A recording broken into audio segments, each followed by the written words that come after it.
అలాగే male artist కొందరిని చూసి మనం ప్రాబ్లీ ఇన్స్పైర్ అవుతాం. ఓకే. 'పృథ్వీరాజ్' తను ఫస్ట్ టైం నేను తెలుగులో కన్విన్స్ చేసి తీసుకొచ్చి విలన్‌గా చేపించాను. ఆయన ఆల్రెడీ అప్పుడు సూపర్ స్టార్ అయిపోయారు. మలయాళంలో ఇండివిడ్యువల్ హీరోస్‌గా చేస్తున్నాడాయన. హ్మ్. 'పృథ్వీరాజ్' వచ్చి తెలుగు సినిమా చేపించడం ఆయన డబ్బుల కోసం చేయలేదు.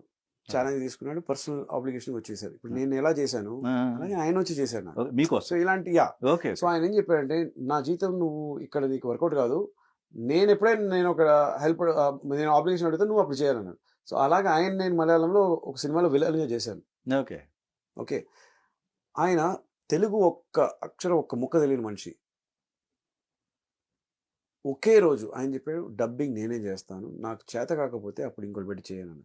నేను హ్మ్. చెప్పాను, "ఎలాగండి మలయాళం అస్సలు." ఒకే రోజులో డబ్బింగ్ చేశాడాయన. ఓకే. హ్మ్. అప్పుడు నేర్చుకొని hmm. So these are all inspiring people nice to work with challenge motivating so ఆర్టిస్ట్లో ఆ కాంపిటేటివ్నెస్